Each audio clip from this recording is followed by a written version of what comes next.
Were you ever that one in 1 million? If so, what's your story?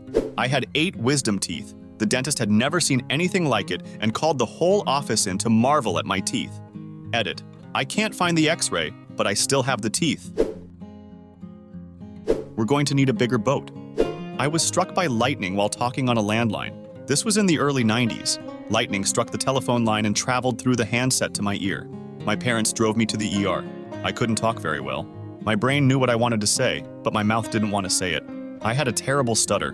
My doctor told me that I had had a dose of good, old-fashioned electroshock therapy. My speech was normal the next day, but I got a terrible headache whenever a thunderstorm came through. I slept wrong one night and pinched a nerve in my neck so severely I lost the right side of my body. It just went silent like it wasn't there for months. I woke up in the worst pain I've ever experienced and couldn't talk, move, or do anything.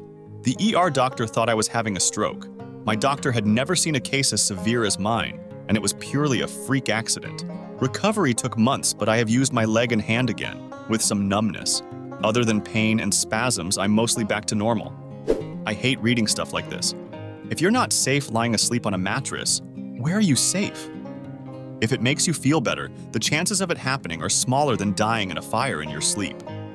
I have completely unexplained hearing loss in my left ear. I had a cyst in it when I was 6, and the surgery to remove it and fix the ear was successful. When I was about 12, I woke up one morning with a killer headache and ear ringing, and after 3 days it went away and so did my hearing. Doctors did multiple examinations and an MRI, and they said it should be totally functional. It just isn't. 1 in a million cases. For my 7th birthday, we went to Disneyland. They just happened to be having a car a day giveaway when we were there. For my 7th birthday, Mickey Mouse gave me a car Pontiac Firebird. Do you still have the car? Nah, since I was only 7 at the time, the car went to my mom. By the time I was old enough to drive, it was scrap. When I was a kid, I went to an air show. I entered a drawing for what I thought was a Ford Mustang. When I won, I discovered on stage that I won a wristwatch with a Mustang on the face. A horse, not the car. It was huge, kinda ugly and boyish. Bought a new strap and rocked that thing for a year. I have a very rare skin disease that only 1 in a million people get. I've been told that I'll probably never meet another person in my lifetime with it. Haley disease for those interested. Edit. For those asking, I was diagnosed by a team of dermatologists. They had to take a biopsy of one of my many outbreaks. A picture of that particularly horrible rash is currently in a medical journal, or so I've been told. Yes, it is a very painful disease. Yes, I get steroid injections for it. I also get Botox injections to control sweating and prevent some of my outbreaks. No, I don't know if you have this disease. You have to get a biopsy. Yes, it's inherited. My mother was a carrier, and I've been told my grandmother had the disease for more than half her life. I have symmetric bilateral coloboma of the iris and retina. Essentially, my pupils are shaped like keyholes instead of circles. A single coloboma is pretty rare. Double coloboma is even rare and double symmetrical. Well, you get it. Damn, I have an eye story too. So one day there was a sudden windstorm while I was in an open parking lot on the outskirts of a city. A leaf flew right into my eye, and it immediately started to hurt. I somehow drove home, and my eye was constantly hurting. I washed it a few times. Didn't work. I started to feel movement inside my eye but couldn't see anything in the mirror. I freaked out and started gently poking around in my eye with my index finger. A tiny little dot came out and moved a little on the tip of my finger. Ran to my mom, showed her, and she couldn't see anything. TBH, it was so freaking tiny and barely moved. It hurt for an hour, and I found 2 more tiny moving freaks in my eye. I was convinced I wasn't just seeing things. Then finally, my mom took me to an eye surgeon. Went in as an emergency, and the doctor examined and rushed me to an OR, saying I had living microorganisms inside my eye. Took about 20 minutes, and they removed all 14 of them. Alive. Got a patch like a pirate that I had to wear for a few days. The doctor said he'd never seen anything like it in his 25 years of experience. Said I was a 1 in a million case, and if I had taken a day to come in, chances were high that I would be blind. I once guessed a 6-digit random combination on the first try. It was the only try I planned to give, as a kind of scratch pad whatever moment. Literally 1 in a million. I was in 2 separate car crashes in 2 separate cars in less than 45 minutes apart. Edit. I wasn't the driver for either crash. The first car was hit from the side. A friend came and picked us up. The car lost traction and we slid off the road and hit a pole. Neither was that bad, just poor timing. I was 2. If you count the ambulance. Someone pulled out in front of me, and I hit them because I had no time to brake. Had some bad back pain, so an ambulance took me to the hospital. On the way there, someone pulled out in front of them. I was so freakishly allergic to ant and bee venom as a child that a single sting from a single little common black ant put me into anaphylactic shock. When my allergist was preparing to start immunotherapy for me, he found that the in-office lab equipment wasn't sensitive enough to measure the infinitesimally small amount of allergen with which to start my titration. So he had to send a sample of my blood to Johns Hopkins so that their lab could determine how much to give me. I did immunotherapy for several years to reach an immune response level, at which it would be safe for me to basically exist in a non-frozen climate. Good news though, I'm good now. I've had a few run-ins with ants and wasps since my immunotherapy and my body didn't freak out and shut down, and research indicates that if it hasn't done that after this long, I'm probably safe for maybe forever? I don't have EpiPens and I'm not overly afraid of ants or bees. Edit. I will answer some questions. Where do I live? I live in Florida. I am not outdoorsy, but stinging things are everywhere. It is in fact the Australia of North America.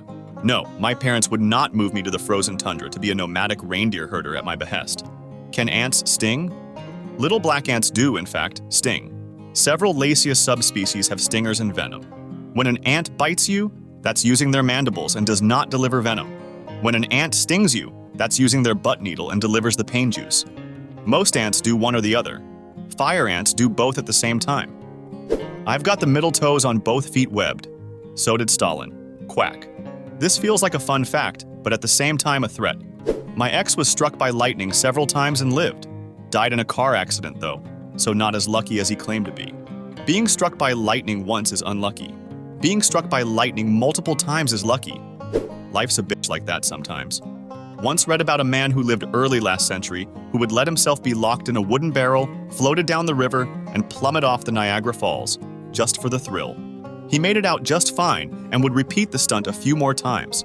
That is, until he slipped over an orange peel of all things, broke his neck, and died. I was on Tinder and was talking to this guy. He was supposed to meet me for dinner, I texted him, and no answer. Then I texted him on Tinder, said that he couldn't make it. However, I got a text back from the number. It wasn't the guy that I thought I texted. It was the actor Gerard Butler. I thought he was lying until he FaceTimed me. Nice guy. Hi, sorry you have the wrong number. By the way, I'm Gerard Butler. Had two 11 cm benign tumors growing in my spine, resulting in gradual paralysis from my chest down. They had no idea how the tumors formed. The surgery took 11 hours when they thought it would take 4 because the tumors were so complexly woven throughout my spine. I now have pretty much half a spine and chronic pain, but I'd take that over losing my life from paralysis and being unable to breathe. My dad has this, minus one of the tumors. Experienced not so severe back pain his whole life. One day it just became unbearable, but doctors said you're just getting old, go home and take some Advil. LOL, my dad said frick that, went to a private clinic and had an MRI done on his back. Wouldn't you know it? Tumor in his spine? About 3 days later, he was on the operating table with one of the best neurosurgeons in the country. The surgery took about 9 hours. Poor Saab felt so much better after the surgery that the next day, he walked and met my mom and me at the hospital doors when we arrived. Not sure about the odds on this one, but I survived a non-survivable plane crash. I was on an old PO2, famous for being very safe and uncrushable, on a tour of the desert in western China when I was like 7.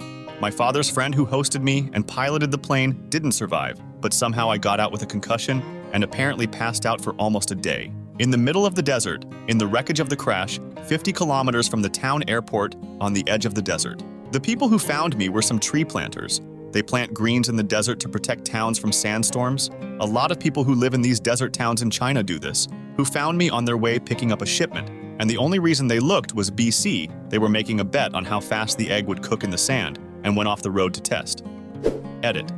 First thing first, according to legends, 15 minutes, I never tested it though. So, according to my dad's, the theory that I might have lived was because the plane was mostly made out of fabrics and wood. So when the plane crashed, the front half collapsed and took the majority of the impact. Though I got knocked out, I was probably covered under the wreckage, and in the shade it cooled me off enough to survive for a day or so. That's awesome, unbelievable. Did it make you afraid to fly or fearless? Nah, I honestly don't remember enough that it would actually cause a traumatic experience or anything like that. One day you'll be making eggs, and it will all come back in a dramatic flashback starring Nicolas Cage. I am allergic to the cold. Like literally.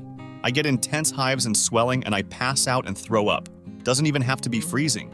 Below 7 degrees without a jacket and I can't do it. I have to carry an adrenaline injection with me in the event that I drink something too cold or have a severe reaction. Please tell me you moved somewhere warm. It's been 4 hours, I guess the winter got him.